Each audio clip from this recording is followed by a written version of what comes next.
remember our first argument must have been in Spellbound in 1945. Something I said, I don't feel like that. I don't think I can give you that kind of emotion. And you sat there and you said, Ingrid, fake it.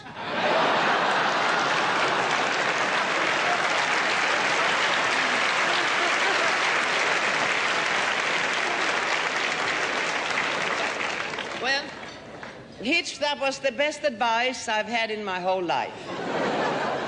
Because in all the years to come, there were many directors whom I thought gave me quite impossible instructions and many difficult things to do, and just as I was on the verge of starting to argue with them, I could hear your voice come through the air saying, Ingrid, fake it. It saved a lot of unpleasant situation and waste of time.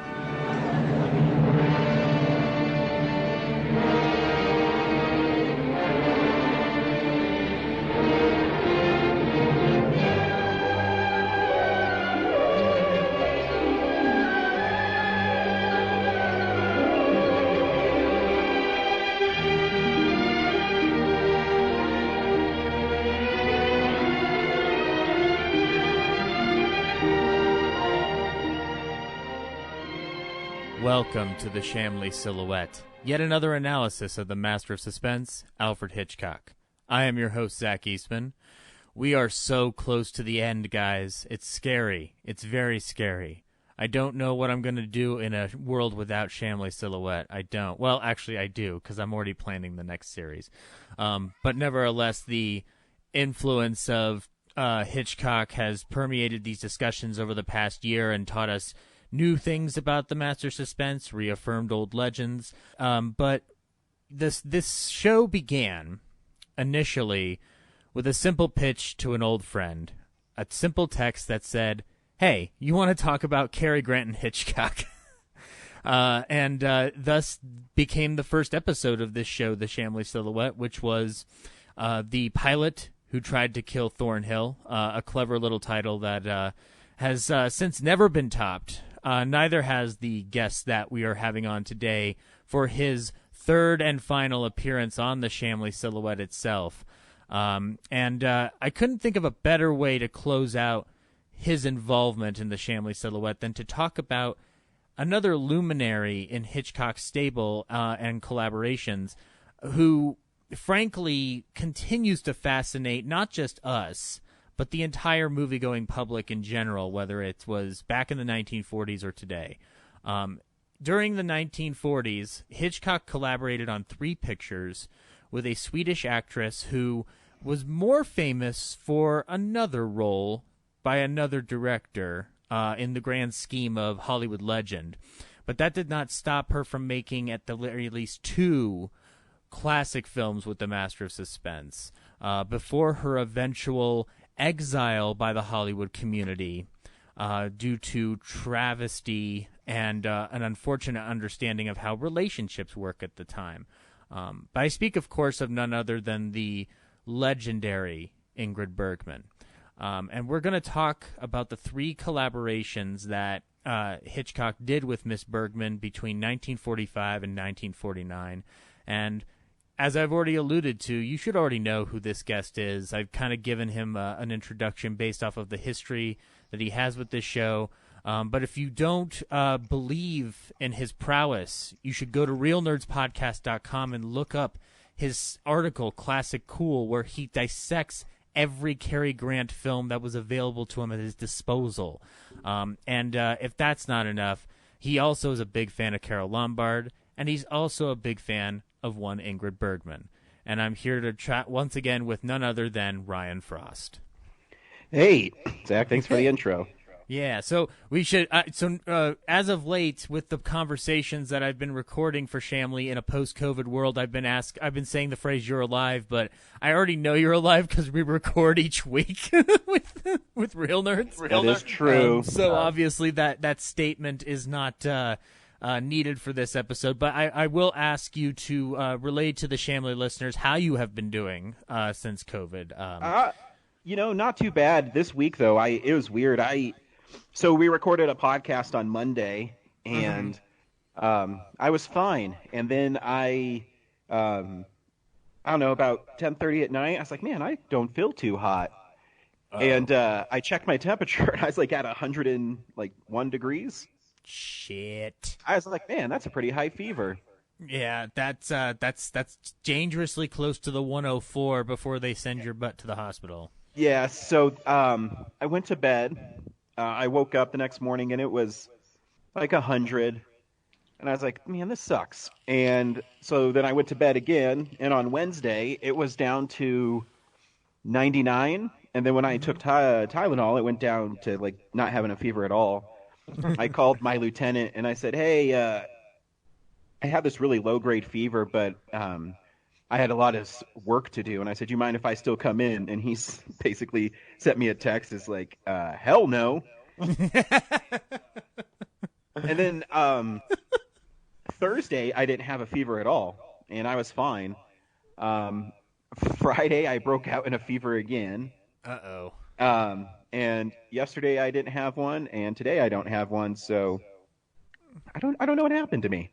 Yeah, I mean, if now we should state up front for the purposes of the show, I guess, like, knowing this now, I did not realize this because I hadn't chatted with you much this week, but we are recording this via Skype, and but Ryan works tirelessly up in his town, and so as a result, if he's sick like this and the lieutenant is telling him, hey, stay the fuck home. Like, it's obviously things have become what they've become, where if you're sick even a little bit, you are going to be sticking around the homestead. But it's and you know, my wife is a nurse, and she doesn't believe that I have COVID at all. It's just I got some sort of fever, and that's all I had. I don't know what brought it on. I had it for like a day and a half, and then it went away. And then it came back a little bit, and then it went away again. Ryan, did you eat a bad convenience store burrito and then get Motaba virus? Most likely. Okay, we'll have to call in Randall Graves and James Woods and Gilbert Gottfried to help you quarantine your house. Yeah, so it was weird because it was funny because I actually didn't go anywhere last weekend. When we recorded on Monday, that was my second day off, and like that Sunday I stayed at home. Monday I stayed at home. So I don't know. No, it's not the Rona, so that's good. No Rona for Ryan. Only bubonic plague. Only bubonic plague. Yeah, which was found, in our city too. So yeah, it was weird. Yeah. So, and I mean that just. It just makes it easier for Stephen Root to ask me, like, so how bad is Anton Chigurh? And I go, compared to what? Ryan Frost? Right. But yeah, it sucks because, when you get something like that, you're like, motherfucker, do I have freaking coronavirus? And then I was thinking, it's like, man, I don't know how I could even get exposed to it because I didn't go anywhere. And then, how it all played out. Like, I don't have body aches. I don't have chills. I don't have sore throat. I'm not coughing. I literally just had a fever, and so I don't know. Do not know. Wait, but were your hands shaking and were your knees weak? Could you not seem to stand on your own 2 feet? You're all shook up. Mm-hmm. Yes.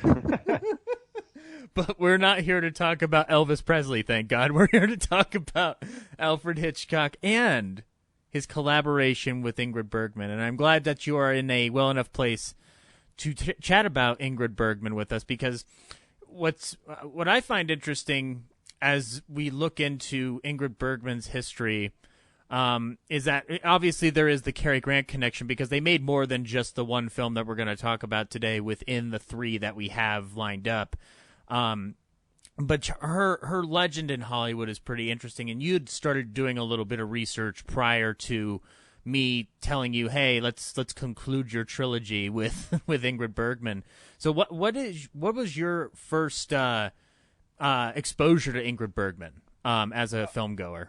Oh, I mean, I think it's the same as everybody's our age is Casablanca. I mean, when I was younger, my parents were divorced. I'm sure I might have told this on your last. We get it. You're a child of divorce. Totally. But my grandfather would watch us all the time. and he loved old movies. And Turner Classic Movies used to be, a channel, and so did AMC. It used to be American Movie Classics before they went all, Walking Dead and stuff like that. Before they became Mad Men Network. Exactly. So I got exposed to classic Hollywood really early, and I think that's where my love for movie comes. It's something that nobody else in my family has. A lot of people think they're boring, like my brothers and things like that, but I don't think they appreciate the films. So my first film with her was Casablanca, and she's everything about her is she's just a wonderful actress. And before I came on the show, I was reading about her and her working with Hitch, and he thought she was absolutely perfect. She was a consummate professional. She always knew her lines. She knew how to act. I mean, she's a great actress. And I think these three films just prove how great of an actress she is, because each film she's someone different, and she plays each part differently, but it's still her, if that makes any sense. Yeah, no, it still her personality and her charm and her allure are maintained not just through these three films, but frankly throughout her entire career.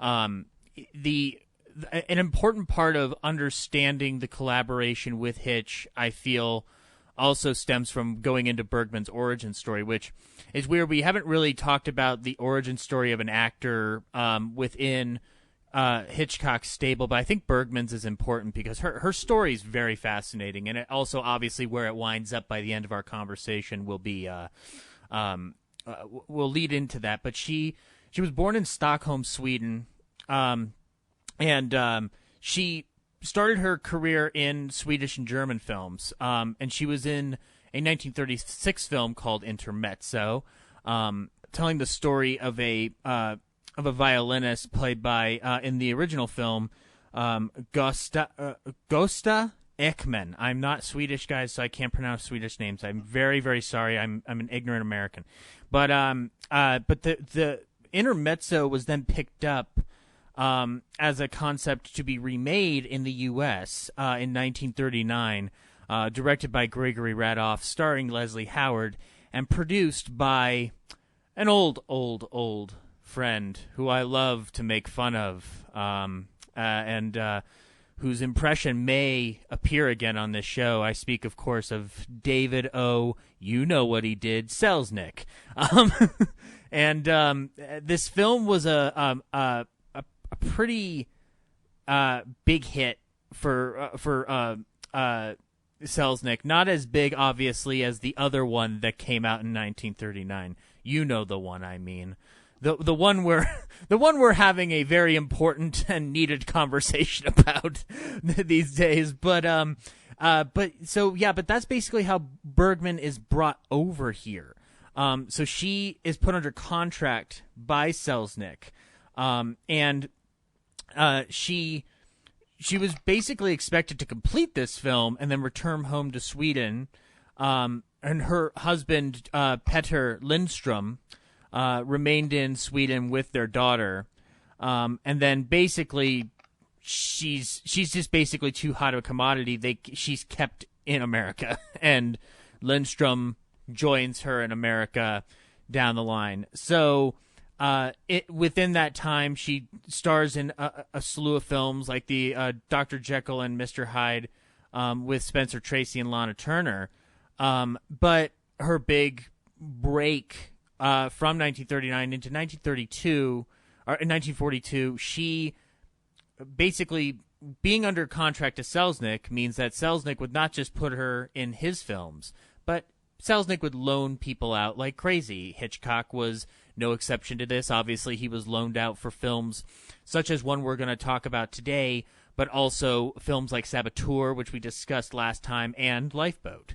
But one of the most legendary loanouts that Selznick ever made to another studio was to Warner Brothers in 1942 for Michael Curtiz's eternal classic and the second best film ever made, Casablanca. her role in the film as Ilse Lunt is the stuff of legend, not just for the chemistry with Bogart, but also what she brings to the role as a tragic woman torn between two men, and one toward patriotic duty and one toward love lost in Paris before the occupation. So she's already basically building up this legendary status before she even gets to Hitch. And you know, she's in films like For Whom the Bell Tolls afterward, and then Gaslight in 1944, a film that's become even more relevant today than it even was at the time, not just because of its title, but because of what happens in it. And then Great movie. Oh yeah, wonderful film. If you let me tell you something, Ryan. I know that your predilection towards French cinema is not always on the highest regard, but you cannot deny that Charles Boyer was not one of the sexiest Frenchmen to ever come down the pipeline. Well, if he's in American films, it's cool. Yeah, it's cool. Him and Marie Chevalier, if they're both in. And then also in 1945, she's in a film with Gary Cooper called Saratoga Trunk, which is a pretty good film, but it was shot in 43, not released until 1945. And 1945 is what brings us to her collaborations with Hitchcock. And essentially, we're going to be going through these chronologically and basically breaking down the collaborations that she had with Hitch. And where it starts with is that, you know, Hitchcock didn't even pick her initially for this first film we're going to talk about. And what's amazing is that as their collaboration goes along, this is the second of what would become many instances where Hitchcock became obsessed with the star, but also was basically trying to also innovate different things at the same time. So not only do we have one facet of Hitchcock that we've talked about at length, obviously we talked about the extent of its prowess in something like Marnie and the consequences of that, but also his technical aspirations, things that would come to fruition in something like Rope, and then even arguably Rear Window. And so the whole journey that we're going to go on, Ryan, starts with a little film about the mind called Spellbound from 1945, directed by me. I made a movie about the loony bin, and produced by David O. Selznick. Me, I'm back. And with a screenplay by Angus MacPhail and Ben Hecht, based on the novel The House of Dr. Edwards by Hilary St. George Saunders and Frances Beating, starring Ingrid Bergman, Gregory Peck, Michael Chekhov, Leo G. Carroll, Rhonda Fleming, John Emery, Bill Goodwin, Stephen Guray, Donald Curtis, Wallace Ford, Art Baker, Regis Toomey, and Paul Harvey. With, of course, you can't have a Hitchcock movie in the 40s without trying to get Norman Lloyd in there somewhere, and he is in this movie. Norman Lloyd, obviously, the last time Ryan and I talked about him, he was dangling off the Statue of Liberty. So now he finds himself as a patient, Mr. Garms, in this movie. So with the production of Spellbound, it's quite interesting how this all came about. So this actually connects back to our previous episode. Much like a Star Wars trilogy, Ryan, our story has connections as well, our journey through Hitchcock. And ours actually has to go back to the film that Hitchcock made with Sidney Bernstein overseas, called German Concentration Camps Factual Survey, where Hitchcock, prior to going over to help out with that, had met with Bernstein overseas, and they had known each other prior in the British Game Out period. They reconnected, and they were wanting to work together and form what would become Transatlantic Pictures. On his way back to America, Hitchcock searched around for the property that he would want to adapt next, and he found the book, The House of Dr. Edwards. Flipped through it, and he goes, ooh, this sounds fun. Then he got back to America, slapped the book down on Selznick's desk, and said, read this shit, because this sounds fucking cool. And Selznick also thought it was fucking cool, because if you'll, for more information on this, please, as always, listen to The Secret History of Hollywood, which will feature the dulcet tones of Adam Roach, who will be our final guest on this show. But Selznick was in deep analysis at the time and deep therapy, not unlike another Hitchcock subject and collaborator, Joseph Stefano, who would gladly talk about that on the behind-the-scenes featurettes. And Selznick was very adamant about making this movie. He was very, very adamant that this movie be made.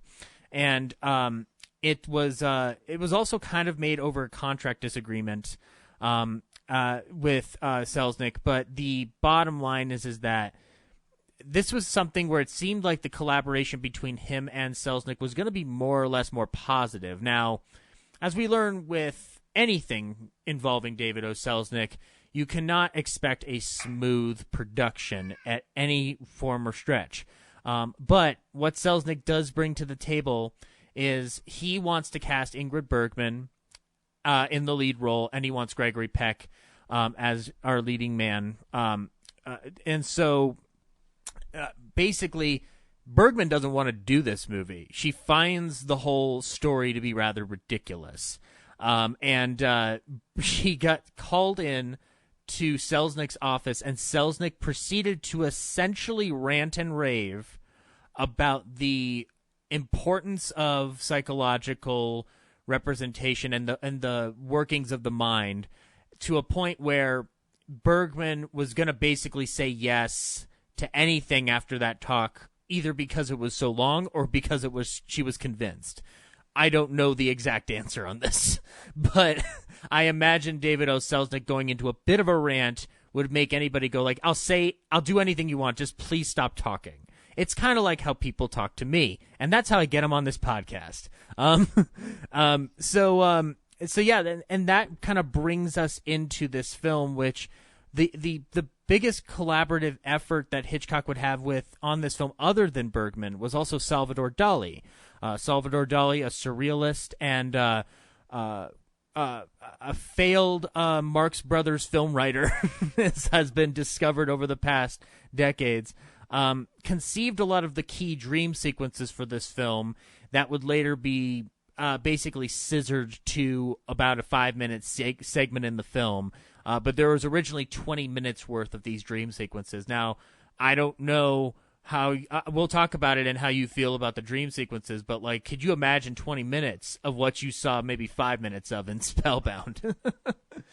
And so we'll go through the plot a little bit of Spellbound, just to kind of basically jump through in and out, because I think it does establish what Hitchcock's able to do with Bergman, and he makes her a very resourceful heroine in the film, in a way that I don't think Bergman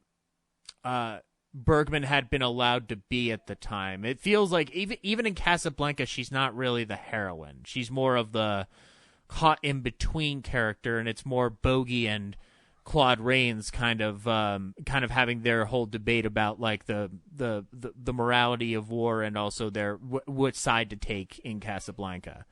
But Ryan, when you watched this film for the first time, which was not for this show, you have seen this before. What was your impression of this then interpretation of psychology and psychoanalysis? It's interesting. The Bergman's performance makes it pretty fun. She's really confident in her performance. I don't know how many films at this time had female doctors in it, and not only that, but also ones that are really strong and have their own.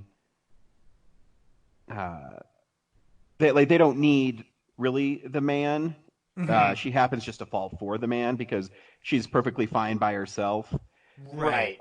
And so it's an interesting take. I mean, there's some things in that haven't aged well. When she talks to her mentor, and he says, "Well, you know how women are when they're in love; they make a lot of mistakes." Or I forget the exact wording of the line. Yeah, but... no. Yeah, that is definitely a basic breakdown that has been that is part of that film. And now it would be easy for us, essentially, from looking, over close to 80 years down the line, and say like, well, that's outdated and whatnot. Now, obviously we've talked about more of the outdated stuff in Hitchcock films before, but what's interesting about Spellbound is that psychoanalysis at all is barely being touched on in film at this time.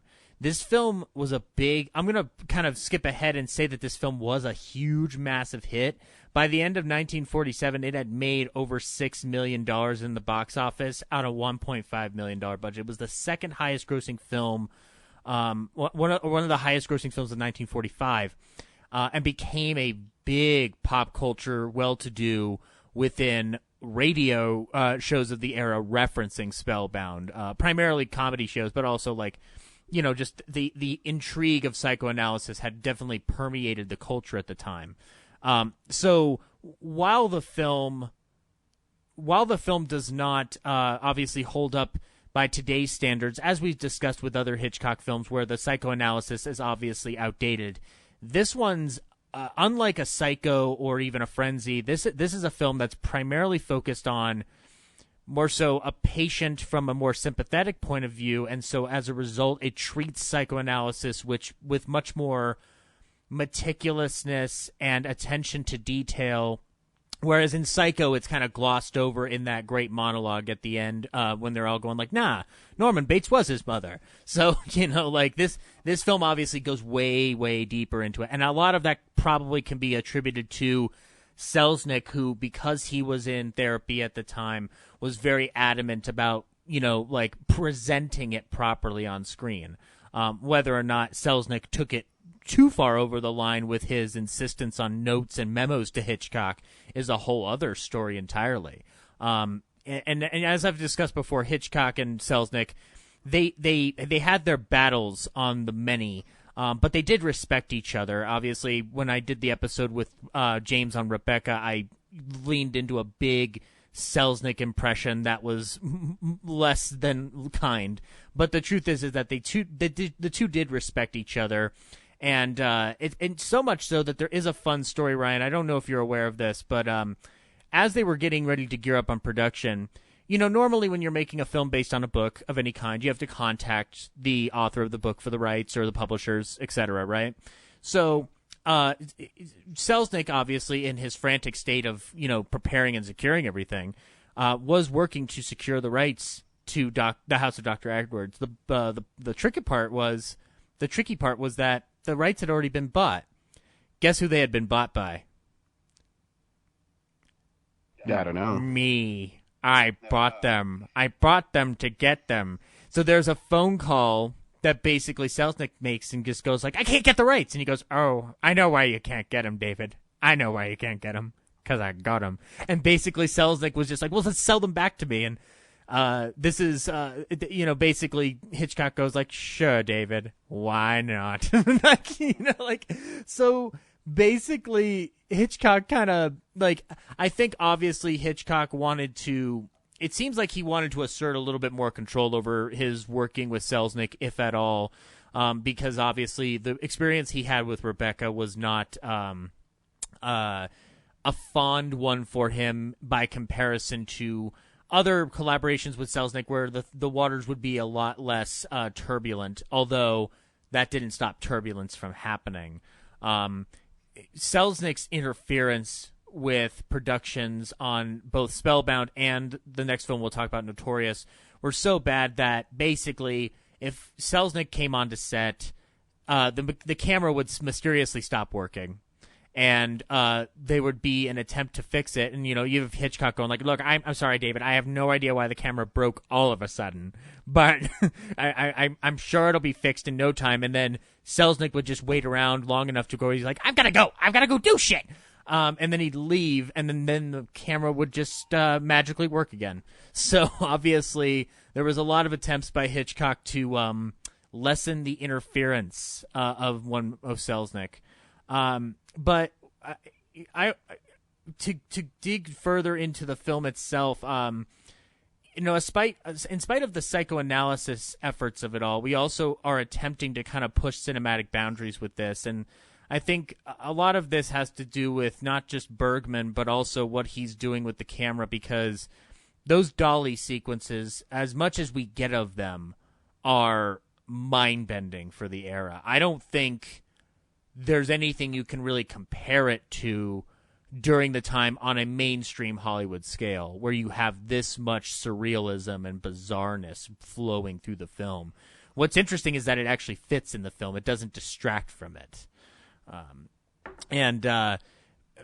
I think ultimately we are left with, on Spellbound, this interesting above melodrama dive into psychoanalysis that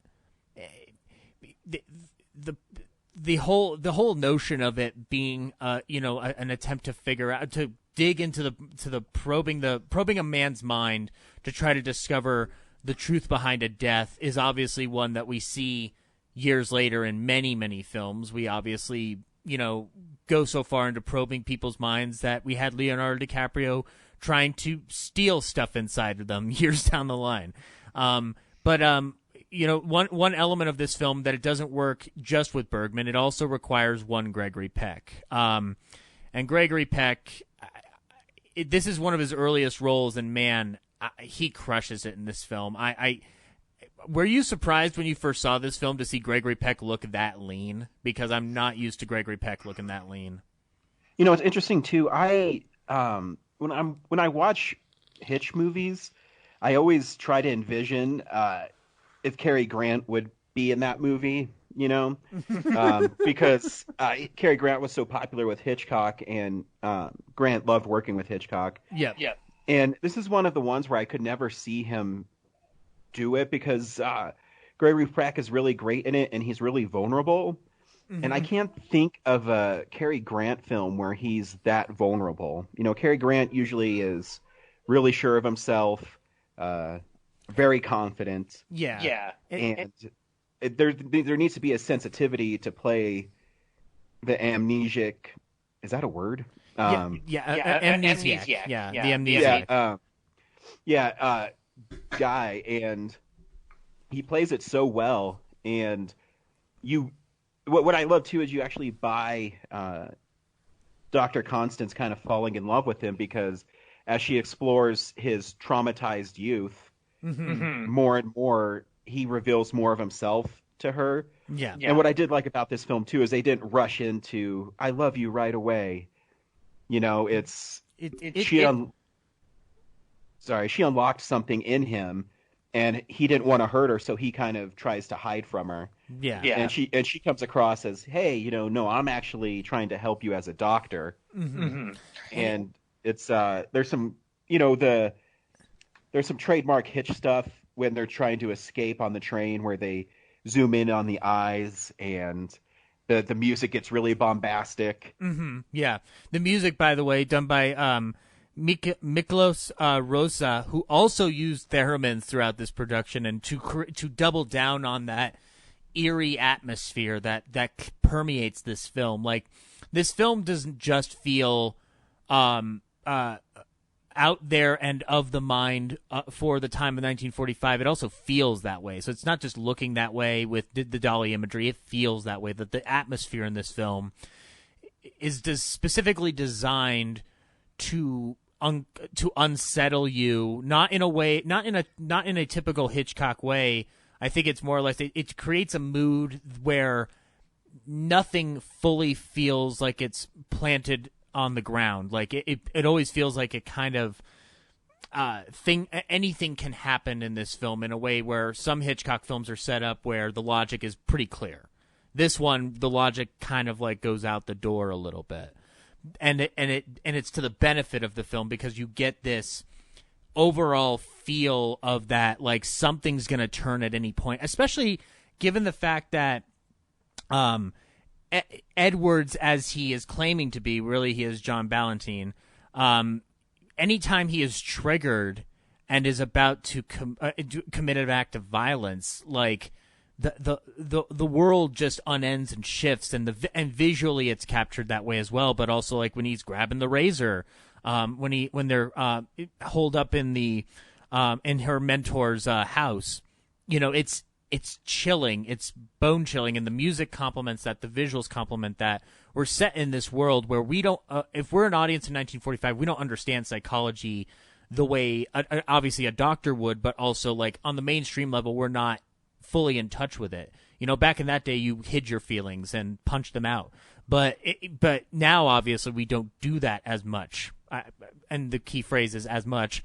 So there's like there's a feeling of uncharted territory that kind of permeates it. I think Gregory Peck's a big part of why that works, because it's hard to see this nice-looking young man become this monster that he can become in the movie.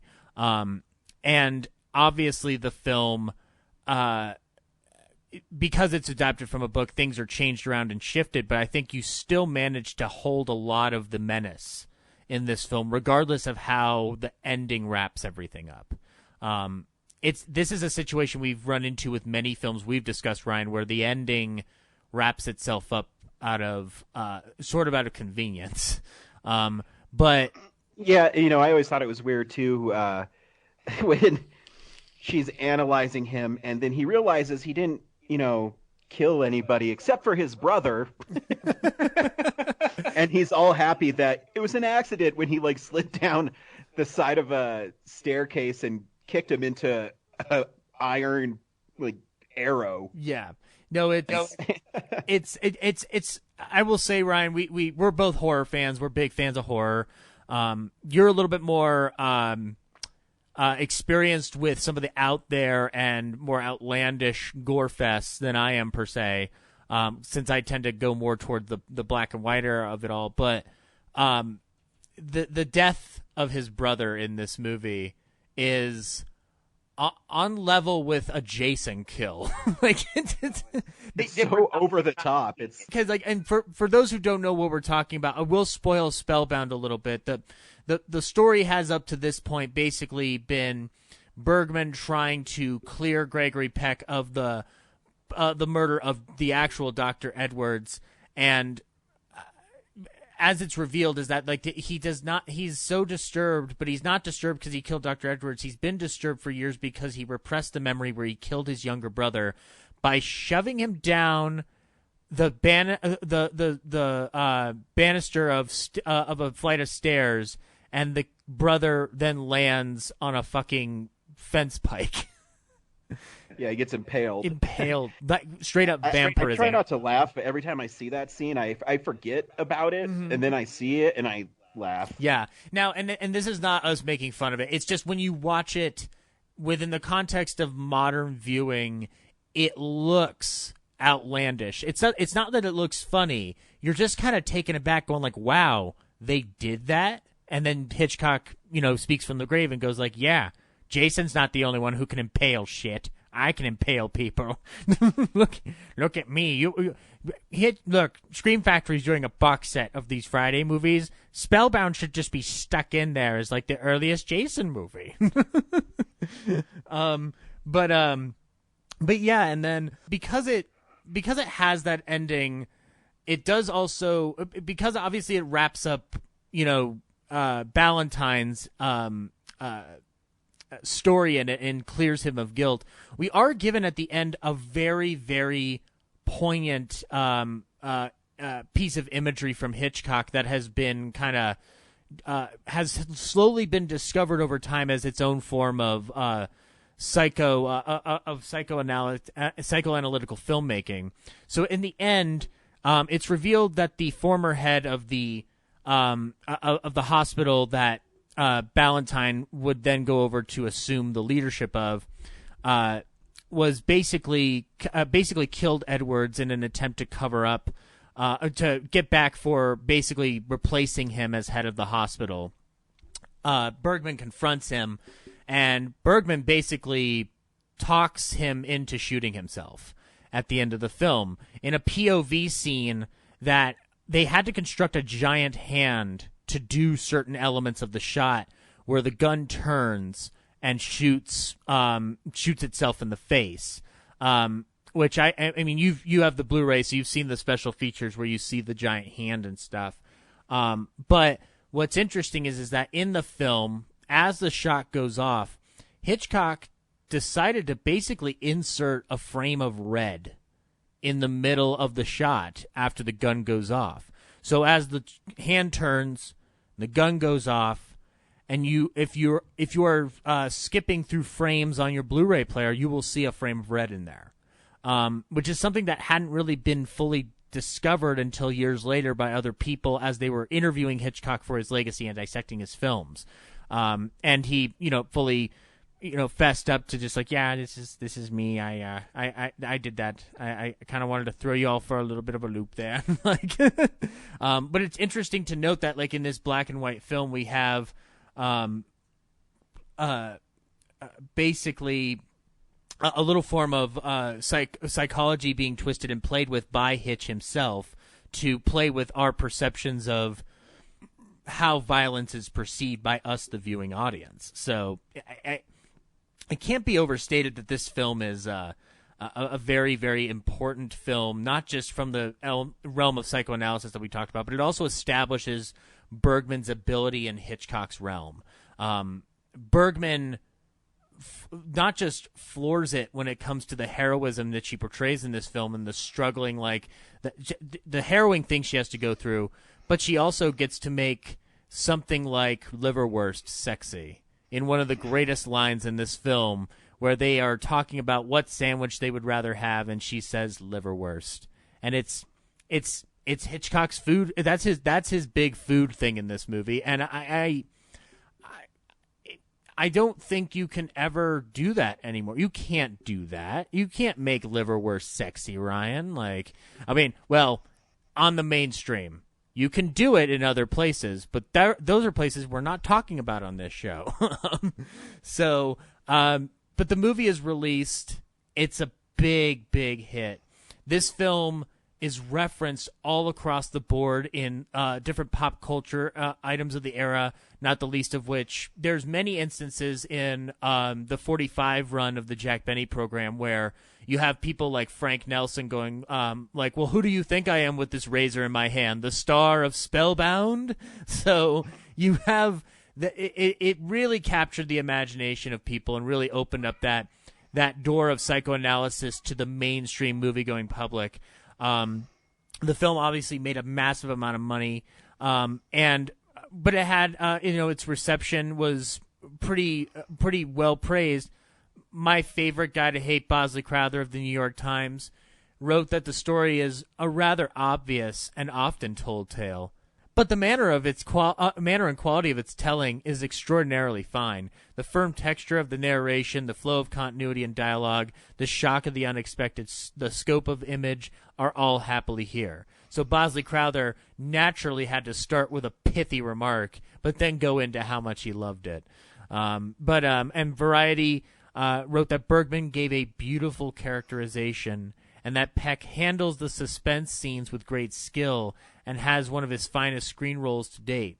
I find that review interesting because there is a note that Hitchcock was rather unimpressed with Gregory Peck's ability to use facial expressions, which, we've watched our fair share of Gregory Peck films over the years. He is a very stoic figure, and so it's very hard to imagine him breaking down to, let's say, like Daniel Day-Lewis level of emotion, but that persona is obviously what carries him to be as powerful as he is as like Atticus Finch in To Kill a Mockingbird. Like you can't deny the amount of power he brings to a role like that, or whether he's tap dancing in a vaudeville routine with Jack Benny in the 70s. Like his presence, but it basically kind of defines him, but it also is the reason we would want him around for any of the roles we've set him up in post-Spellbound. The film is nominated for a slew of Academy Awards, nominated for Best Picture, O. Selznick, Best Director, Best Supporting Actor, Michael Chekhov, who plays Bergman's mentor.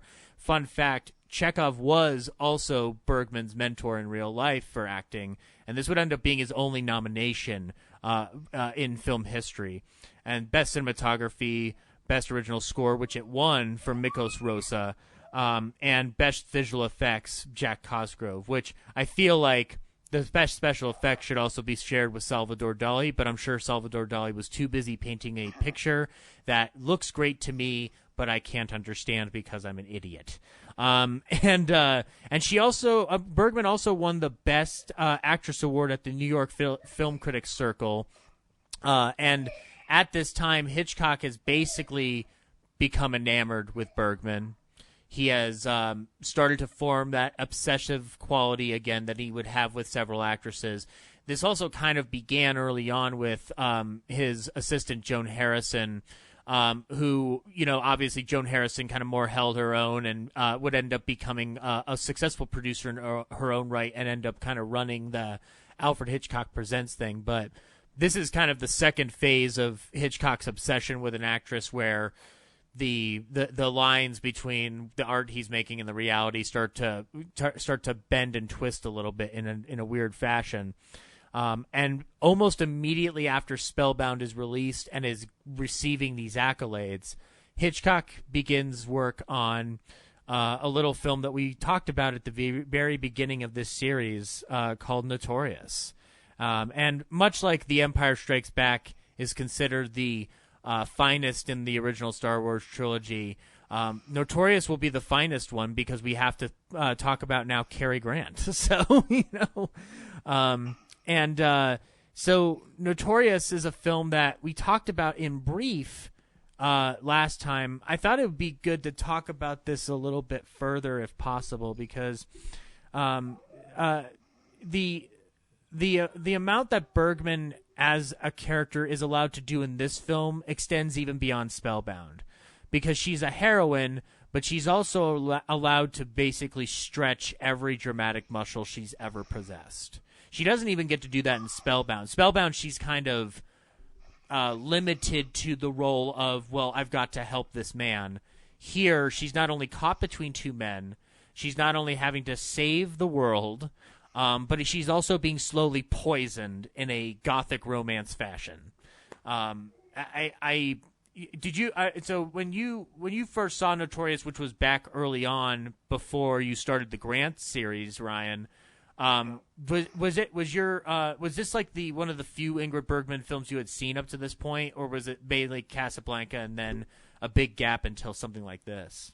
Yeah, I mean, I've always been a big fan of Notorious. I think Notorious is one of Hitchcock's best movies, and yeah, it's always been a personal favorite. I've had the DVD, I had the original Blu-ray, and then I was stoked when it was put on Criterion. Mm-hmm. And it's one of those films that Cary Grant's not that nice in this movie. He's trying to get a job done. He's still dashing and charming, but he is also trying to hunt Nazis. Yeah. And he's kind of he's kind of an ass to Alicia for a little bit because he's trying to get the job done and he's trying not to get too close to her. I mean, one of his most iconic lines ever is a really mean line in this where he says, "Dry your eyes, baby. It's out of character." It's it's a fantastic piece. You get an early person obsessed with their mom with Claude Rains, and which is a theme in Hitchcock films. Oh, funny you should bring that up. I mean, we'll go into a little bit of more production info than we were able to last time, but I will point out that we'll bring it back to the original discussion where we talked about the mother issues initially.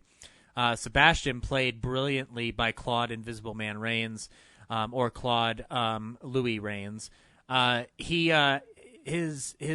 character of his mom is very much an early precursor to something like a Norma Bates, except she's allowed to move and speak, and Norma Bates was not, for obvious reasons. But there's elements like when Sebastian is like at the foot of her bed. Apparently this was drawn a lot from Hitch's childhood, where his mom would make him stand at the foot of her bed and either to punish him or to have him recount his day to her. So there's obviously Hitchcock had his issues with women, and not the least what she did have, some other issues that obviously found their way into his films. And, it makes Sebastian all the more an interesting counterpart to Hitch and what he's drawing on to insert from his own life in there that diametrically works in opposition to full effect, where Cary Grant is the man that Hitch would idolize and want to be. So we're basically kind of back to that initial notion we began at this series of like Cary Grant is the ideal man and Sebastian is more or less what Hitchcock can more grasp onto on a footed ground. It's not to overanalyze it, but it is fascinating to look at how Notorious portrays that. And caught in the middle is somebody like Bergman, where both sides of the psyche are attracted to this woman. And the character of Alicia, I find it eternally fascinating how her character starts as this like she's very much an alcoholic who's basically rounded out her grief from the fact that her father was convicted under espionage and is basically just lost it. And the thing that really props her up in this movie is the idea of redemption. So she gets to play with not just, obviously falling in love with Grant, but she really does get to stretch that mold of just like she feels a dishonor that she has to correct in her lineage and for her own soul. And so when we see what happens to her throughout this film at the hands of Sebastian, it becomes one of those, like, I'd argue in a weird way, I'm a big fan of Casablanca, but I think Bergman's better in this movie than she is in Casablanca. I mean, she has a couple breakout scenes.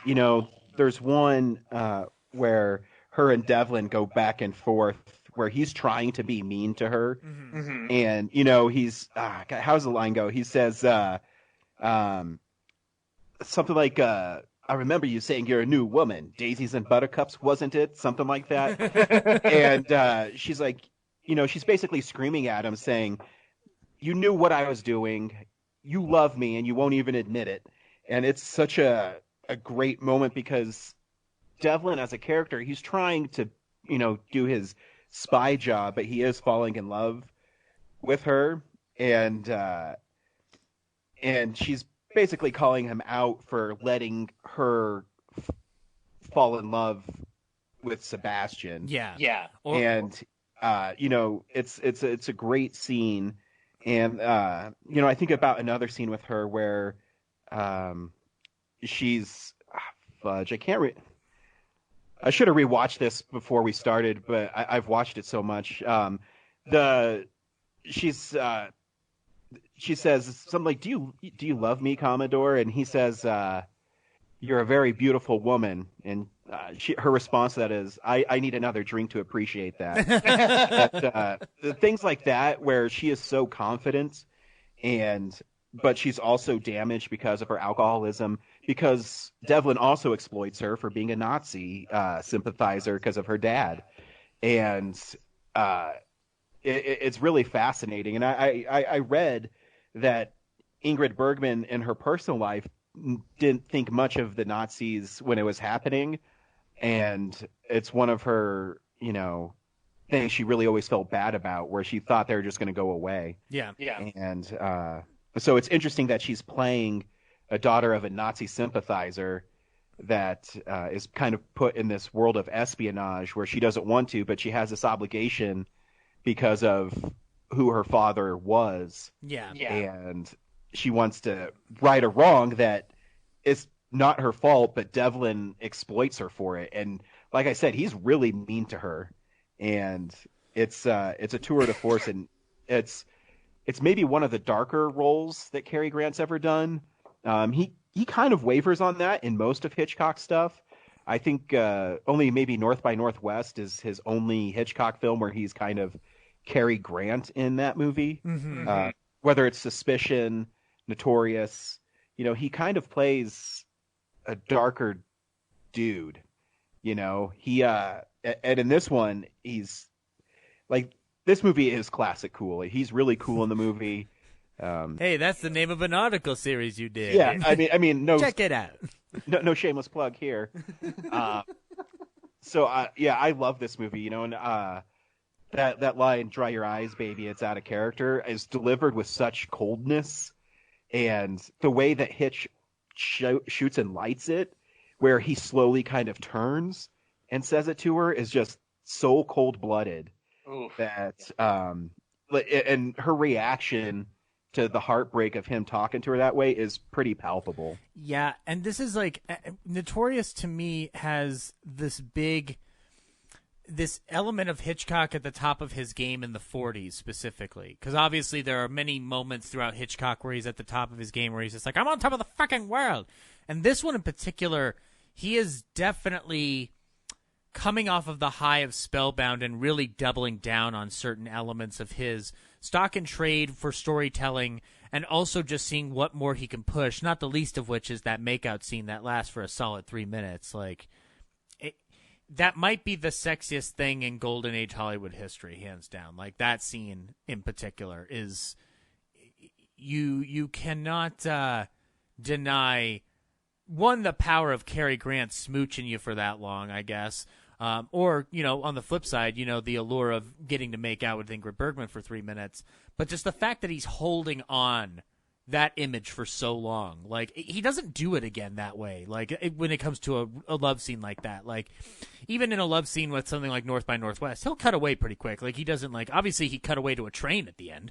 But, but in this one in particular, he is really doubling down on the romance that is in Spellbound, but is not the primary purpose of Spellbound. In Notorious, I think that the romance is 10 times more important as well, which also kind of lends to my opinion that Bergman she's better in this than she's in Casablanca, because in Casablanca she does not have the same amount of agency that she does in this movie, even though at a certain point her agency is removed because of Sebastian's actions in slowly poisoning her. But the fact that she carries as much weight that she does in this movie is astounding, especially for the period. And Notorious, as a film, was originally set up as a David O. Selznick production. So this was obviously going to be yet another moment where Selznick could promote the heck out of the fact that he has Ingrid Bergman under contract. But he was in such massive debt that he basically handed this property over to RKO in exchange for a hefty sum and 50% of the profits. But that didn't stop Selznick from giving constant notes like crazy, and that's always when the camera would stop. There were memos sent that I found very interesting as I did more research into it. Amongst which was like a proposed rewrite by Clifford Odets, a noted playwright. But the other one, Ryan, which you will hate the most, I predict an eternal hate for Selznick because of this. He wanted to replace Cary Grant with Joseph Cotten. That's just ridiculous. Now, see, listeners of the Shamley Silhouette, there's a couple of reasons why this would upset Mr. Ryan Frost. Number one, you don't replace Cary Grant. You just don't do it. Either Cary Grant replaces himself, or you just make a different kind of movie, because you're just not gonna you're not gonna top it. But two, Joseph Cotten, not only under contract to Selznick, but also notorious for his association with that other fat director. You know who I mean. And Ryan, while not an Orson Welles hater, has his thoughts on Citizen Kane. Hate's a strong word. Yeah, you don't hate the movie. He's okay. Yeah, and I bring that up primarily though because Joseph Cotten will be coming back up in the conversation here in a little bit.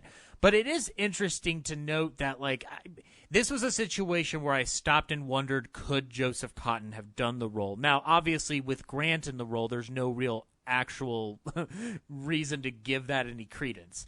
But if I were to for a moment, coming off of a movie like Shadow of a Doubt with Joseph Cotten in the role of Uncle Charlie, I could see Cotten towing the line the way Grant has to do it. I think the difference is that the charm would not be there, obviously, but I think also it would be very hard. You would have to lighten up Cotten a lot. You would have to really lower his intensity in a way that I think Cotten's biggest strength is his intensity. So I think that as a result, obviously Hitchcock saw this memo and went, well, that's fucking ridiculous, and then just tossed it. And and it's for the better because this pairing of Bergman and Grant is so iconic.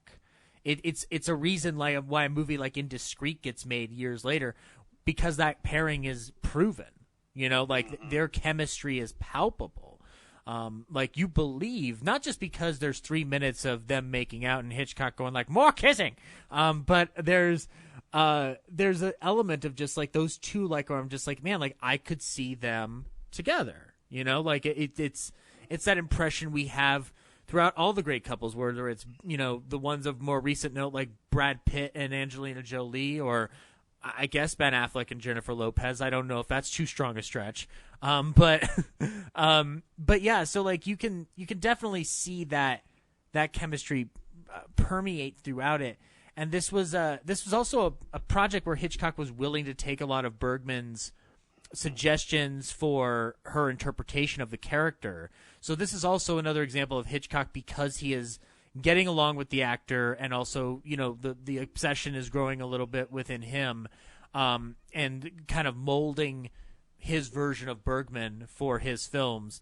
He is very much into the collaborative effort, working with Bergman on this film, and really trying to capture the elements of Alicia as a character that make her one of the best on-screen heroines of the 40s, I'd argue. And as far as Notorious is concerned, we've talked a little bit. We talked a lot more about it in the first episode in regards to like certain elements that were not allowed, like the bomb, the fact that it was an atomic bomb had to be really toned down because like Russia doesn't know we have shit yet. But also the certain elements of like, well, how can this ending play out? What will happen? The ambiguity of Sebastian's end, which I think Sebastian's end is still one of the most haunting last images in a Hitchcock movie you will ever see, is just him walking back into the house. It's just absolutely astounding. And this movie, as we've discussed before, was a big, big hit. It was like the second biggest hit of 1946. The legacy of this film is so much as such. It's one of the primest examples of a Hitchcock film that anybody can present. I've talked about how Rear Window is the epitome of Hitchcock's technique and style, and then like Psycho is like the delivery of that bombacity and that showmanship. And Notorious, I think, is the one that is able to hit all the beats in a way that people remember fondly. Whether it is, the romance, the intrigue, the espionage, the imagery, the MacGuffin, all the elements are there and playing without any real weak link in the movie. There's not a moment in this film that drags, I would argue. Oh no, I think everybody in this film is at the top of their game. Yeah, and acting, directing. Yeah. Everything. And Ben Hecht is a established Hitchcock writer. Hecht is a figure that we haven't talked about much apart from his association just with Hitchcock, but this is a guy who was he was the co-author of The Front Page, which would end up becoming the Grant film His Girl Friday. He received an Oscar for Best Story for the movie Underworld in 1927. He provided a lot of the ideas that would end up going into a movie like Stagecoach. So there's not a weak link in this film. Not even Selznick, as much as I make fun of him. And like the bottom line is that like his suggestions were there, and obviously Hitchcock went like, no, David, no, we're not fucking doing those things. I'm tired of. You need to stop doing drugs, David. You really need to stop doing drugs. Drugs are bad, okay? That's a reference to something that'll happen in the 90s. But he doesn't really have much to really shove into this film in terms of a true interference, because like for the most part, Hitchcock is able to get away with what he wants on this film, and it's all to the benefit of us as film goers as we watch this film time and time again. Obviously, the response to this film was massive when it came out. It was an official selection at the Cannes Film Festival, had its premiere at Radio City Music Hall, made $4.8 million in theatrical returns, and it was it earned RKO a profit, which seems unheard of because RKO was not at this time was coming off of the was still kind of recovering from the collaboration that they had established with a boy genius. So actually the films like this also kind of led to them kind of basically moving more toward the suspense realm, because you also have Val Lewton starting to emerge at their studio at the time. So this all kind of plays heavily into the way RKO would proceed for the next couple of years, and then also how it would unfortunately collapse as well. And obviously this film, much like Spellbound, Bergman's being awarded for this film is very limited to nothing, and like Claude Rains is the one that comes out with an Oscar nomination for this movie, and Ben Hecht as well for writing. But no Grant, as we've discussed. That's a travesty that will continue to be a travesty until time travel is invented. Back then, people didn't. Well, the audiences loved Cary Grant, but the suits in Hollywood didn't like him because he refused to sign an exclusive contract. Yeah. And he would make any movie he wanted to, because he found out after his contract ended with Paramount that, he was making 7 films a year, and he didn't want to do that anymore. And he says, no, I'm going to pick the best movies, and I'm going to do what I want to do. And so he kind of got blackballed. It was really interesting. Yeah, no. And as we discussed in the first episode that you were on, Grant is also a person who eventually becomes disenchanted with Hollywood altogether, and the role he played in it, because he's getting older and he kind of wants to do other things. Obviously he had other outside business interests, and he's interested in becoming a father at a certain point. So like Hollywood did not own Cary Grant in the way that I think that other actors felt a little bit more under the boot of, arguably. And with Bergman, what's interesting is that Bergman would end up becoming disenchanted with Hollywood, as we're going to talk about here in a little bit, but for very different reasons, and ones that I think are pointed from a modern perspective. But before we can talk about that element of it, and also how Hitchcock plays into it as well, we have to do a little bit of time jumping. Now, around this time in 1946, after Notorious comes out, Hitchcock owes one more film to David, and it ended up being the Paradine Case, which reteamed Hitchcock with Gregory Peck. And the film, we'll discuss it on a Shamley Supplements episode, because I do want to wrap up the story of Selznick in some way. But Selznick's story is important to Hitch, but their ending of it is not as important to Hitchcock's legacy.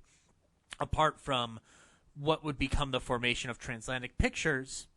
Transatlantic Pictures, as we've discussed, was it was a company formed by Hitchcock and Sidney Bernstein following their collaboration on their work during the Second World War. They set up the company. They secured a distribution deal with Warner Brothers Pictures to release the films in the mass distribution format. The first of these films was Rope. It was a film that featured many long takes and starred a guy who hasn't been appearing in episodes lately. I wonder why. It's almost as if everybody forgot about the Jimster. But sorry, Jimmy, you're not going to be in Under Capricorn. Well, fuck you, Hitch. I'm gonna go off and make I'm gonna go off. You know what I'm gonna do, Hitch? You know what I'm gonna do? I'm going to go off and make Westerns with Anthony Mann, and then you're going to beg me to come back. You're going to fucking beg me to come back. And he did. Well, that's not the actual story, but I'm for the purposes of this little skit, because I want to bring Jimmy Stewart back as often as I can before he goes away. No, so Rope is the first under the transatlantic deal. The second is a film called Under Capricorn, based off of a novel by Helen Simpson.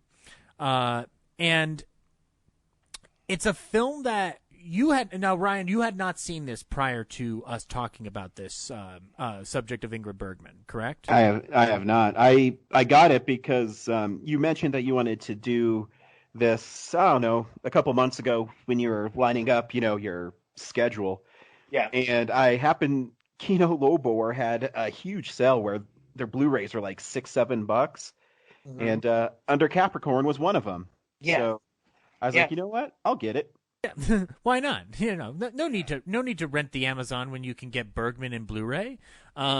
See, alliteration. It's fun and cheap. But and actually, it's funny to bring up like how Under Capricorn kind of flip-flops around, because I saw this early on in like one of the VHSs. I don't remember the company, but I'm assuming it's CBS Video, because this film was distributed by Warner Brothers. But the distribution later on would go to Paramount Pictures via CBS, and then Kino Lorber is a company that, much like a Scream Factory or a Shout Factory, licenses titles, and they license this title because it's a little easier to work with CBS Video and CBS Films than working with something like Warner Brothers, where that takes a little bit more time because Warner Brothers has its own archive thing. But you can watch Under Capricorn now. Thankfully, a little bit more accessible. The first time I saw the film, I was kind of bored by it, and I wasn't in tuned to this form of Hitchcock. My form of Hitchcock was Anthony Perkins dressed up as his mother. That was my Hitchcock. Or birds attacking Tippi Hedren. That was my exposure. That was what I stuck with for years as a kid. So something like this was kind of just like not high on my radar. And honestly, the films that we talked about prior, Spellbound and Notorious, didn't come up on my radar until college, really, like in terms of like appreciating them. So Under Capricorn, what's interesting watching it now, especially throughout the as we've been going through the series and rewatching it a couple times prior to this episode, it's amazing how much it's trying to capture the spirit of another film, whether intentional or not. And we'll jump into a little bit. I want to dive into Under Capricorn a little bit more than we did on the first two, because while Spellbound and Notorious have a huge legacy behind them, where talking about them in detail can feel a little bit monotonous, like what else are we going to be able to say about this? There's a lot to talk about with Under Capricorn, because one, it's the last time him and Bergman worked together, and two, it's the beginning of the end for Transatlantic Pictures. So Under Capricorn, directed by the lovable Lord Hitch, produced by him and Bernstein, adaptation by birthday boy of yesterday, Hume Cronin. Woo! Hume Cronin coming back once again. We talked about him a little bit with Lifeboat. And also he did the adaptation for Rope. The screenplay would go on to be done by James Bridie. The film stars Michael Wilding, Ingrid Bergman, Joseph Cotton, Margaret Leighton, Cecil Parker, Dennis O'Day, Jack Waitling, Harcourt Williams, John Ruddock, Bill Shine. So the formation of this film is that obviously it's one of two that Hitchcock wants to start with in order to get Transatlantic off the ground. They go to London to make the movie, and this is Hitchcock kind of returning to London after leaving it to go work for Selznick and make Rebecca. And upon Hitchcock's return to make this film around 48, Hitchcock is met with a lot of disdain.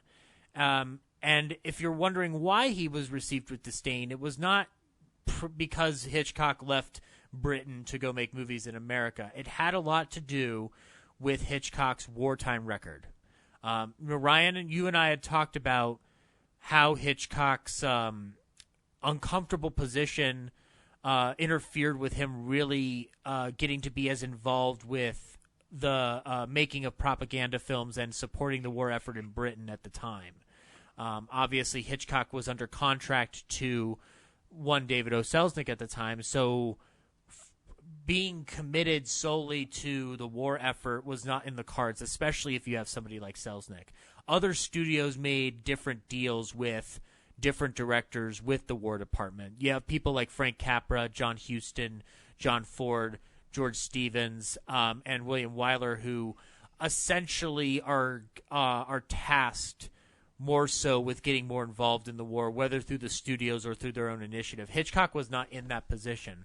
combined with obviously his age and his physical condition, it would have been very hard for Hitchcock to be as involved with the war as he probably would have wanted to be.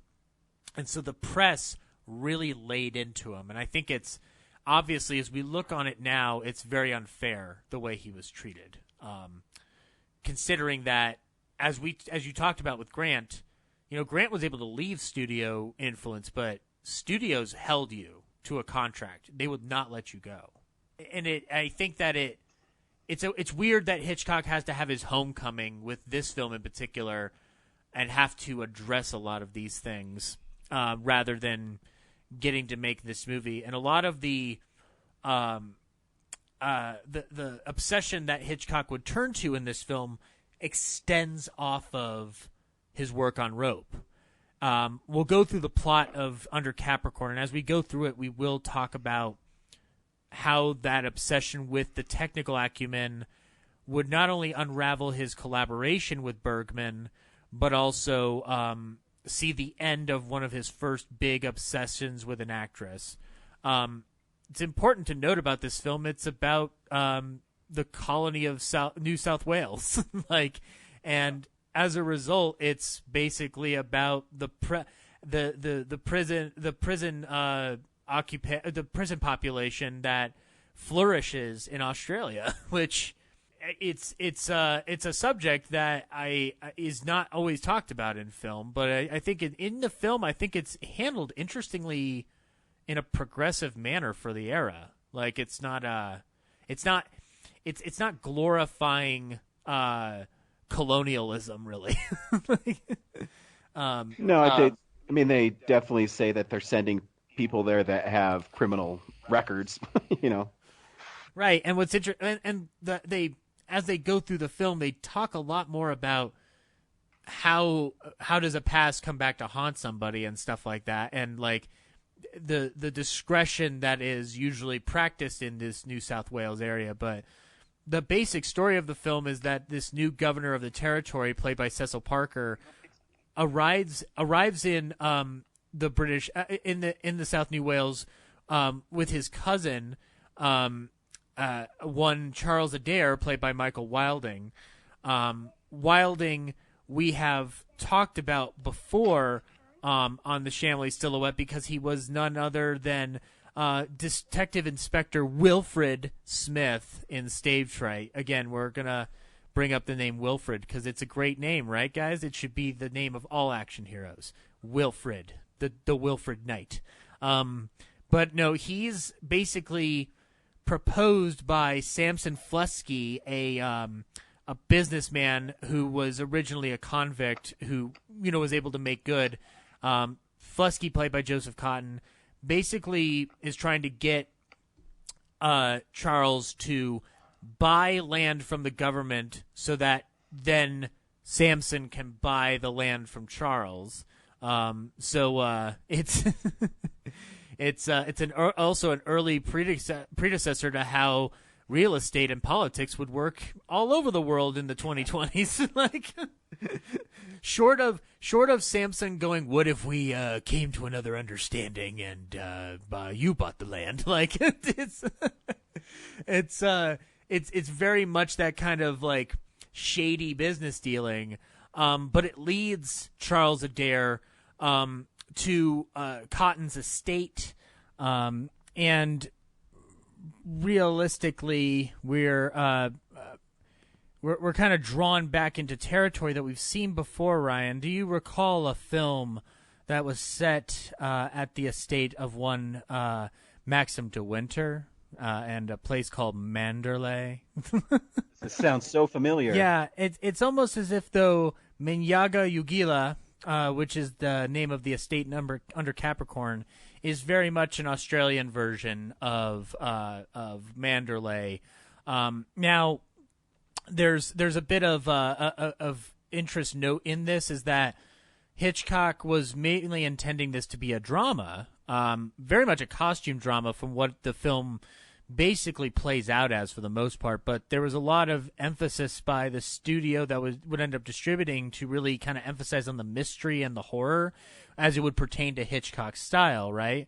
And so I think that this film finds itself at interesting odds with its personality to a certain extent. It doesn't take away from the impact of the film, but it does seem to have a bit of an identity crisis in that respect, because it does want to play in the realm of a du Maurier story, but it also has this element of like a costume drama. I found it weird that actually there are shades of like Gone with the Wind, if it wasn't terrible, stuck in this film. So like obviously the estate of Minyago Yagila will be the basic source of our participation in Under Capricorn, which Minyago Yagila translates into "Woman, why weepest thou?"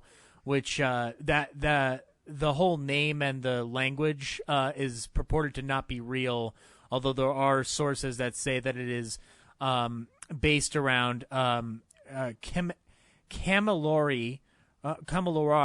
which is an Australian Aboriginal language. But the phrase "Woman, why weepest thou" is a phrase in the Bible, in the Gospel of St. John 20:15. So already we're kind of dealing with, this familiar territory where, persons kind of brought into the strange goings on in a rich person's house. And Cotton as Flusky is a troubled man. He's troubled because his wife, Lady Henrietta, played by Ingrid Bergman, is in an alcoholic, distressful state. And the whole film plays out as an attempt to get Lady Henrietta back on her feet and to have her reign dominance over her own house, while at the same time coming to terms with her relationship with Flusky and how it was formed. So I think that what's interesting about Bergman in the film, Ryan, is that she's not she this is like the extent of her ability to stretch out her emotional range, because she is in a high state of distress in this film. It's basically the third act of Notorious stretched out for a movie, where she's not in her best sorts, to say the least. And she also is being slowly poisoned by the housekeeper Millie. So there's a lot to allude to back and forth with it. So having not watched the film before, what did you get out of it in terms of not just the Bergman-Hitchcock collaboration, but just as a film in general? It's an okay film. If it wasn't made by Alfred Hitchcock, I'd probably be more bored with it, because he does do, I don't know how long the take is. It has to be over 10 minutes long of a single take when Sam shows up at the house, and it starts with him, walking past every door. Then it goes into the dinner where they all sit down, and then you meet Ingrid Bergman for the first time. Yeah, which we should note, she's not in this movie till about 16 to 17 minutes in. Yeah, and it's so, I mean, the film is technically really great. The Technicolor in it looks it actually looks really good on Blu-ray. Do you know why it looks this good, Ryan? There's a good reason for it. The cinematographer is none other than Jack Cardiff, who is one of the few Technicolor approved cinematographers. He worked with people like Powell and Pressburger on some of their earliest efforts in Britain. One of his most famous contributions to cinema is stuff like The Red Shoes and Black Narcissus, where Cardiff paints pictures with his imagery. Like, this is the best collaboration of Hitchcock's imagination within pre-planning and Cardiff being able to execute it, because the movie looks like a fucking painting. It's gorgeous. Yeah. So if it didn't have the really strong technical quality, and I mean, Bergman's great in it, I think Joseph Cotton's kind of boring as the male lead. It might be because when I watch Hitchcock films, I think of Grant or Jimmy Stewart or someone like that, and I don't know, he just seems kind of dull. And Joseph Cotton is not me. Yeah. But Bergman's fantastic. She's I found, I don't know how many of her films I've seen, maybe 5 or 6, but every time I watch a movie with her, she's really on point. She has a sensitivity and a vulnerability to her performances and everything she does that makes you fall in love with her. And she's such a great actress. And what I've loved lately through you is I've kind of gone back and rediscovered, Golden Hollywood, and whether it's her or Carol Lombard, it's just really fun seeing those actresses, because back then, the actresses were the highest paid, and they were the ones that sold the movies. Oh yeah. And it was is really interesting. Is only a few people like Grant, Jimmy Stewart, Cagney, those guys had the pull and they could be in, the stars of the movie, but for the most part it was the ladies. Yeah, it is interesting to note like how much, and as we discussed in a previous episode talking about Alma Revel, the amount of women in the industry that did hold a lot more sway than you'd think, despite the fact that their contributions are, shoved to the side by men of history. The when it comes to actresses, women were a big draw and selling point, and Bergman's no exception. Her off-screen life and her was a big selling point also to like fan magazines and stuff, and it helped propel her on-screen life as such. We didn't talk about it in Spellbound, but there was an affair between her and Gregory Peck on the set, from all accounts, it sounds like it was just like it was during the production, and then it just completely ceased after that. So it's not anything of a huge nature. There's the relationship came public in People magazine in an interview in 1987, where Peck said, "All I can say is that I had a real love for her. I think that's where I ought to stop. When I was young, she was young. We were involved for weeks in close and intense work." And so, like, I think that Bergman had a charm of her own that, followed her throughout her entire life. And in this film in particular, her charm is basically amplified in the way that Notorious does it too, because Wilding and Cotton are both infatuated with her, but Cotton is... It's funny that you find him boring in the film, because I agree. The reason why I don't dismiss him completely is because Cotton is very good at this type of role where he's, got a lot of internalized anger and is holding it on his face. That I'm like, okay, like he's just doing Joseph Cotton. That's fine. It's not as cool as Shadow of a Doubt. It's fine. It's not as cool as Jebediah and Citizen Kane, but it's fine. So like but that attraction, like torn between two different men, because like Wilding, while he never really explicitly states that he wants Bergman for himself, there's a lot of sparks flying between them, obviously, because of how Adair is attempting to lift her spirits. It's also the impetus for Millie the housemaid to, in one of two long monologue sequences, basically convince Sam Flusky that Flusky's being cuckolded. And that's a one long monologue take. And you were talking about the long takes in this film. This is again an extension of Hitchcock trying to push those cinematic boundaries, and he does it obviously in Rope, where it's the most obvious experiment.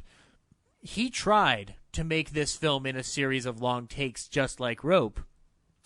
The production as such, as it was attempting to do this, over-rehearsed different scenes in Capricorn, which frustrated Bergman to no end, to the point where it was the only time on a set that she ever broke down in tears.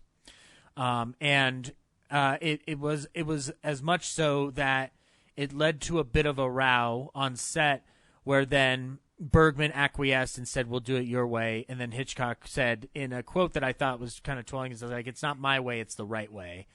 But Hitchcock then started backing off of this long take technique, because he starts to realize that it's not going to change the impact of the film if it's one long take or not. But there are many scenes where the camera is not stopping for a cut, whether it's going through doorways in a off the angle John Ford fashion, or if it's the scene where he's entering the house. One that I would argue is a testament to both the camera and Bergman is when Bergman confesses that she is the reason Sam was a convict to begin with before becoming a respected businessman. I will say, from my personal opinion, I find the monologue to go on way too long, but she's so great in it that it cancels that out to a certain extent. Because you're drawn to her frustration and anger, and it is an actor's dream to do something of what Bergman's doing in that scene. She goes from every emotion possible before the camera even cuts. Yeah, it's fascinating when you look at it through the lens of her 3 films, where she has that monologue in Spellbound, where she's convincing, what's his character, to shoot himself, where it's really deliberate, it's really soft, and this one is more of, the actor's monologue. Yeah, it's the melodramatic woman in crisis monologue that you find in the melodramas of whatnot. And I alluded to, it has these shades of Gone with the Wind, and then, now the obvious one on surface would probably be the fact that you're dealing with the prison population, the prison society in New South Wales, and the fact that if you're a prisoner, if you could be bought as a slave in Australia at this time, and if your work isn't satisfactory, they send you back to prison. And there's a scene in the movie where Bergman's basically taking control of the household and basically says, if you don't follow these rules, you'll be sent back to prison. But the other element of it is the melodrama of the era, where the torrid affair of a romance becomes heavy melodrama to sometimes an unbearable degree. I think this film does a better job at managing it than most. It's not perfect, but it does manage to keep you interested in what's going on. Specifically by the time we get to the end, where the whole film is hanging around the concept of why was Bergman fully thrown into an alcoholic state? Because it can't just be the trouble she's having with Flusky.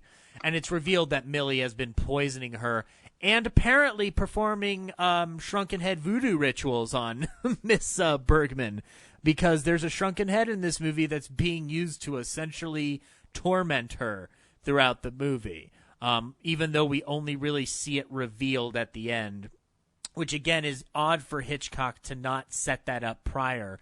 And my guess is that it was something that was not as important to his intention of making the movie. He wanted to make a drama, and this film, but the film ended up having the crutch of Hitchcock trappings as a result.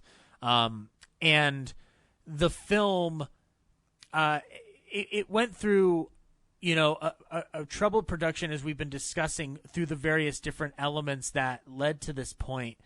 But the capper of it, ultimately with Capricorn, is that this is a film that was going to make or break a studio that was just being formed. And Hitchcock, basically, in explaining it to Francois Truffaut years later, he said this film was such a failure that the trust company which had financed the film repossessed it. The people who were investing in Transatlantic Pictures were very worried that Hitchcock was wasting their money. And so when this film comes out and only makes $1.21 million domestic and $1.46 in foreign territory, this is a bomb, and this unravels Transatlantic Pictures to the point where any of the following Transatlantic Pictures productions that are done within Warner Brothers, where a deal was made with Hitchcock and not with Transatlantic Pictures, that's how Hitchcock got back to work at Warner Brothers, is that those films are basically consumed by Warner Brothers as transatlantic films, so they're not really Transatlantic Pictures. And this film was not well received by critics either. Bosley Crowther, my favorite guy to hate, wrote that it seems that neither Bergman nor Hitchcock has tangled here with stuff of any better than penny dreadful substance and superficial demands. And that's not unfair, even though I think Bosley Crowther can be a dick. He's pretty much on point with this, is that it is very much a on-the-surface level story. There's nothing deeper. And there's nothing that's really, you even yourself said, like, you don't know if you probably would have even sought this out if Hitchcock's name wasn't on it, or obviously if I had asked you to be on the show. So like, apologies, I guess. No, yeah, but like, it's a film that I think that still has its merits for most part. Whether it's the photography, the long takes, Bergman's performance, I think Hitchcock's presence in it as a filmmaker is not the drawing point to watching this film. We're not done with Cotton yet, by the way.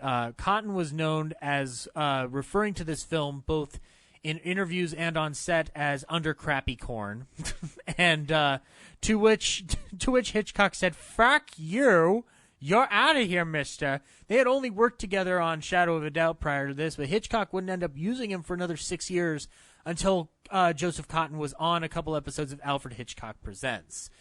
So obviously, it took a little time for Hitchcock to get over that very childish quote by Cotton.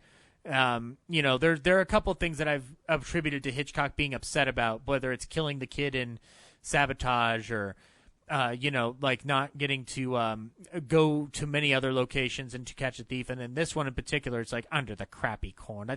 It's not even clever, Joseph. It's not even fucking clever. Like, it's childish. You're a baby. You're a baby man. So yeah, this film fails at the box office, but it can't be said that it's entirely based on the film itself. Now, what we're about to talk about is not the direct reason Under Capricorn is a failure, but it may have something to do with it. So amidst the production of this film in 1949, there's an Italian filmmaker named Roberto Rossellini, who is famous within the Italian neo-realism movement. Rossellini, a director who made such films as Germany Year Zero, Paisan, and Rome Open City, which are very, very good films from the neo-realist era, and it's basically his war trilogy where he dissects the rise and the fall of fascism through the perspective of Italians in there. It really centers in on the lower class. And Rossellini is a director that impressed Bergman. Bergman wrote a letter to Rossellini, and she wrote that she admired his films and wanted to make a movie with him. And she and Rossellini set up a joint company for the film. This film would end up becoming a film called Stromboli, or also known as Stromboli, Land of God. In Italian, it's Stromboli, Terra di Dio. And in the midst of the making of this film, Bergman has an affair with Rossellini and becomes pregnant with his child. Bergman ended up leaving her husband and her daughter, eventual film critic Pat Lindstrom, for Rossellini. And I said before we were dealing with something that was an injustice in Hollywood, and this is what it is. She's basically blacklisted as a result of this affair. And she was basically she was not really allowed to really have any prominence in American film culture until she then goes on to win an Oscar for Anastasia in 1956. And, we've talked about in this series about like how women are unjustly tossed under a bus for just no other reason other than morality and anything like that. And a clear case of Bergman getting screwed over. And Ryan, you said that Grant had a lot to say about this in terms of Bergman's treatment by America at this time. Oh yeah, he straight up said it was horrible. And the double standard is ridiculous. The people that blacklisted her, the movie people, movie executives, those guys were horrible. Mm-hmm. So they have this front of a moral high ground, which they don't even follow. You know what I mean? And so she has an affair, and she's blacklisted. Yeah, oh, sorry, go ahead. Yeah, and it's just it's shameful. And if Cary Grant talks about it in a great book that I've plugged so many times called Evenings with Cary Grant, where he just says it's really unfortunate, and he fought so hard to get her to come back, and he did. He got her for Indiscreet, which he says to this day is his favorite movie he's ever done. Well, I mean, he can't say to this day, he's dead, but or am I, Ryan? Am I dead? No, I'm here. I'm on the Shamley Silhouette, whatever it is. No, it's true. Like he gets her for a film like Indiscreet, but her career is halted. And what I will, in all fairness, this isn't just Hollywood deciding to make a decision. This affair caused a scandal in the U.S. People, church groups, women's clubs, and legislators in more than a dozen states around the country were calling for the film Stromboli to be banned because of Bergman's affair. And Bergman, I will point this out. We're in Colorado, and Colorado has a little bit of a role to play with this because Bergman was denounced as a powerful influence for evil on the floor of the U.S. Senate by Colorado Senator Edwin C. Johnson. Fuck that guy. Yeah, obviously we don't know who the fuck Edward C. Johnson is, but we do know who Ingrid Bergman is. Because here's the thing. I think, if I remember right, Indiscreet is the first movie she filmed in America after her little indiscretion, I guess. You could say Indiscreet was about an indiscretion by a person who did something that was an indiscretion. That joke didn't work. I'm sorry, but yeah, no, it was one of the first ones to get her back here, and then she obviously actually it was filmed in the UK. Sorry, my bad. Oh no.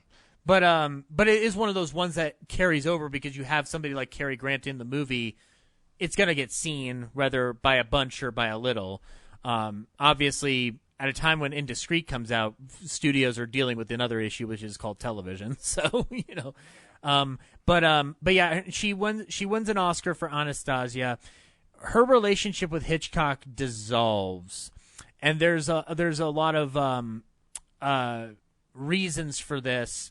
They really wouldn't be fully reunited in a certain sense till near the end of Hitchcock's life, amongst the many instances where Bergman was actually there at the AFI tribute for Hitchcock, where she had nothing but praise for his abilities as a director. But I think in Secret History of Hollywood talks about this in much more elaborate fashion, but there's a bottom line of like Hitchcock felt a little bit betrayed by Bergman going from one auteur to another auteur. But what is left in the legacy of it is these three strong films that are a testament to Bergman's ability as an actress and Hitchcock's ability as a director. There's a quote by a festival director named Andrew Pike, that was done for an interview when talking about Hitchcock Bergman films. And I think he's actually very correct when he says this, is that it seems to have been a collaboration from which both gained a great deal. Bergman was stretched creatively in three films of a great emotional intensity, and Hitchcock was driven to express some of his own personal anguish for the first time in his work. And I think that's important because it's not just Bergman being a brilliant actress. It's also that this is the first time Hitchcock really starts throwing in heavy psychological triggers for him in his films, whether it's the mother issues, whether it's the attempts to create a woman, which happens in Notorious and under Capricorn to a certain extent. Those are tropes in Hitchcock's work that are dominant throughout the 50s and the 60s, and even up until the last film, Family Plot. So we're left with a collaboration that I think was very important for Hitchcock, and also important for Bergman's legacy. Like, it really does solidify Bergman's reputation as a great actress that gets her in. Bergman, we should mention, after she wins her Oscar for Anastasia, she and this is her second Oscar that she won, but this is the first one she wins after the scandal. The director of that film, Anatole Litvak, said she's one of the greatest actresses in the world, and he offered a description of her at the time that she did this movie when she's coming out of this horrible scandal. Is that Ingrid looks better now than she ever did. She's 42, but she looks divine. She is a simple, straightforward human being. Through all her troubles, she held to the conviction that she had been true to herself, and it had made her quite a person. She is happy in her new marriage. Her 3 children by Rossellini are beautiful, and she adores him. So, now, obviously, though, she would not stay with Rossellini long. She left him in 1957 and married Lars Schmidt in 1958 until a divorce in 1975. Bergman would go on to even further acclaim even later in life, not just reflecting on her legacy, but also working in other films.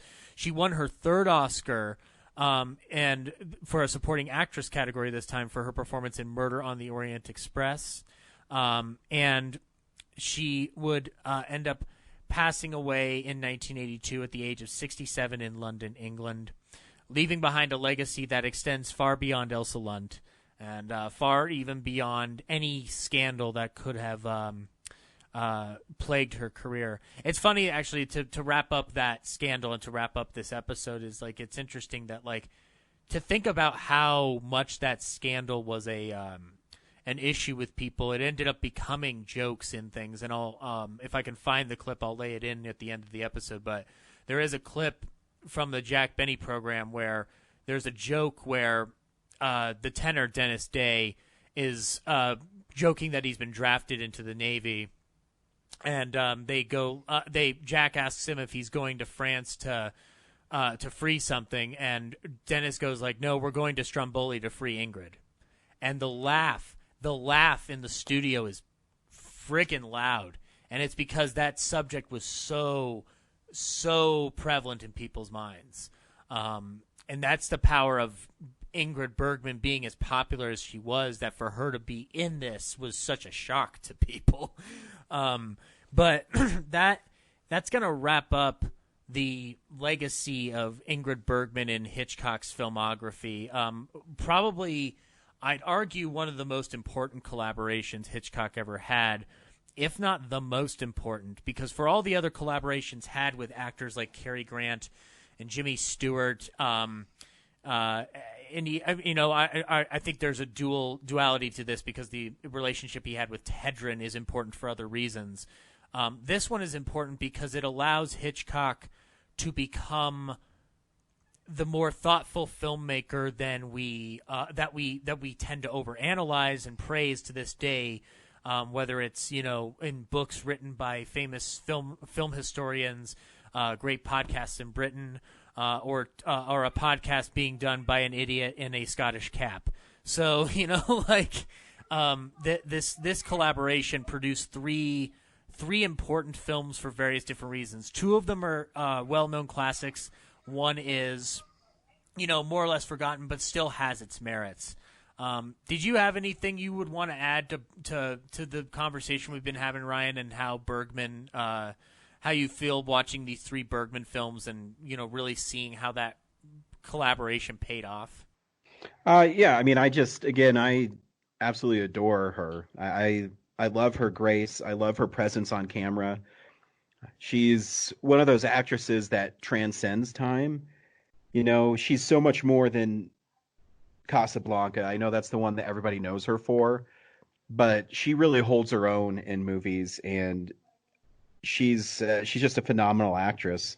Yeah. And she also shares the same birthday as me, so great things happen on August 29th. Oh, so you're saying Humphrey Bogart was in love with both of you, is what you're saying? Right. I'm torn, Louis. I don't know if I want to go with Bergman or if I want to go with Frost. So yeah, no, it's so fun watching her. I love her presence on screen. Mhm. She's one of those people you can see why she was a big star, because she's just it. She has it. Yep.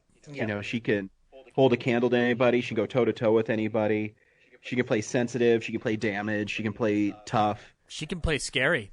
She can play scary. That's a key thing for her, I think. And I think that ability to play scary in certain respects is what makes Under Capricorn worth watching, because she'll scare the shit out of you in certain respects with the way she's thrashing around in bed and stuff and seeing things that aren't there. And if you fuck with her, she'll shoot you. Oh, yeah.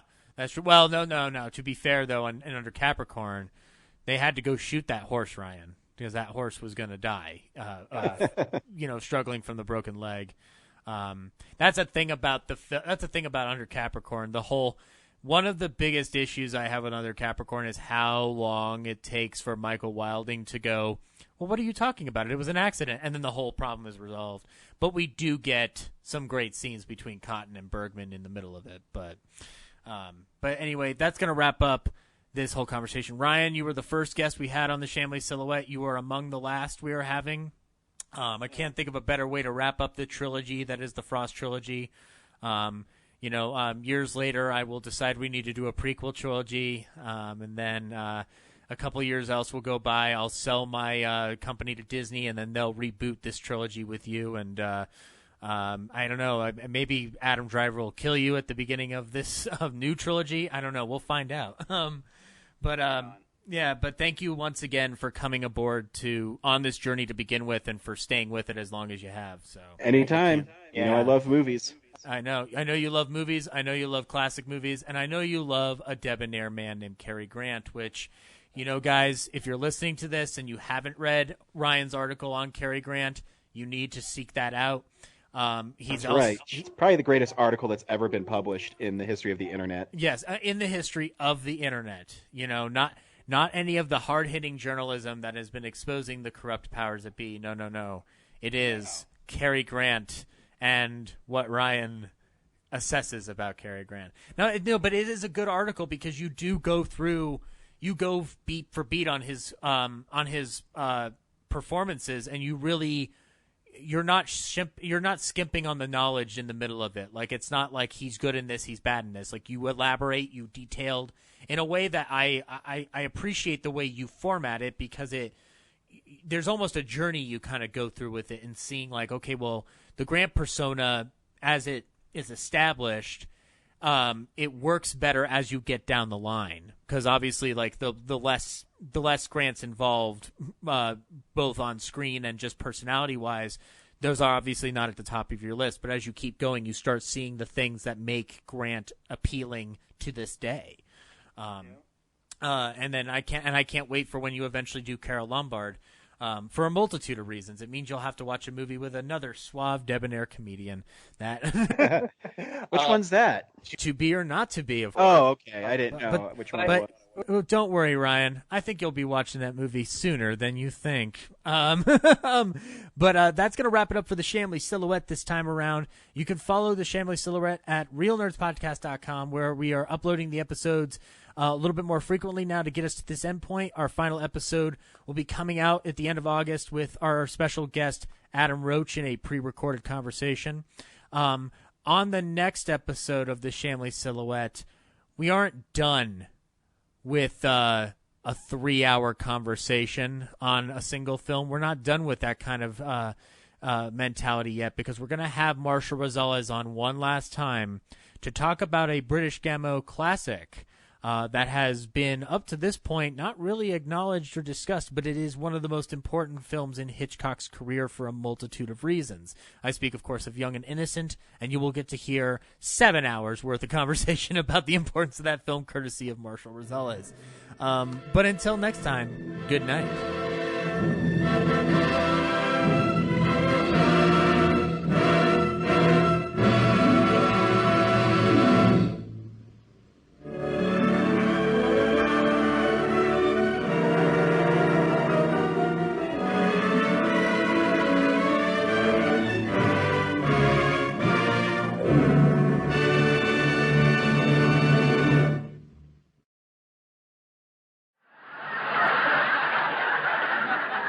Mary, I begged you to stay out of it. Now, Dennis, forget this silly talk and get into the studio. Oh, I can't. I got to report to my regiment. We're being sent overseas. You mean Mary, that... you won't listen to me, will you? Now, for your own good, let me ask him. I'm gray anyway. You and your regiment are going to be sent overseas, Dennis? Uh-huh. To Germany to take over supplies? No, to Stromboli to bring back Ingrid. Dennis! Do me a favor, will you? Now, stop talking and rehearse your song. Okay.